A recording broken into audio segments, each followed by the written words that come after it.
Salam dəyərli izləyicilər. Sualımıza qeyd edilir ki, problem həll etmə bacarığının formalaşması ilə bağlı verilənlərdən hansı yanlışdır? İlk dəfə olaraq həmin problemin mahiyyətini müəyyən etmək. Bəli, bu doğrudur. Burada isə bizdən yanlış istəyir. Ona görə də burada hansı ki A variantını götürmürük. Şagirdlərdən problemin həllinə bir yox, bir neçə həll yolunun ola biləcəyini qəbul etməlidirlər. Bu da doğrudur. Problemin bir neçə həll yolu ola bilər. Biz isə yanlış istədiyi üçün bunu da götürmədik. Problemin həlli zamanı müəllim şagirdlərin həll yolunu müəyyənləşdirərək, fəaliyyətləri barəsində təfərrüatlı istiqamət verir.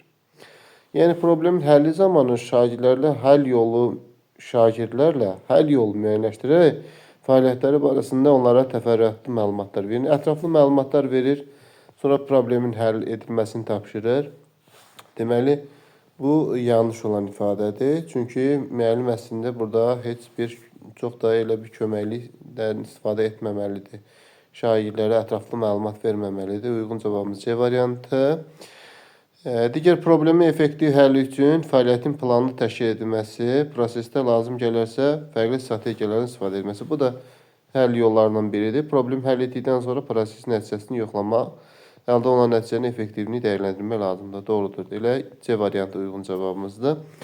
Digər bir sualda qeyd edilir ki, sağlam və uzun ömür yaşamaq istəyirsənsə, ayaqüstü yeməklərdən və zərərli qidalardan istifadə etməməlisən. Sağlam yaşamaq istəyirsənsə, ayaqüstü yeməklərdən və zərərli qidalardan istifadə etməməlisən. Demək istəyirsən ki, mənim ömrüm qısa olacaq.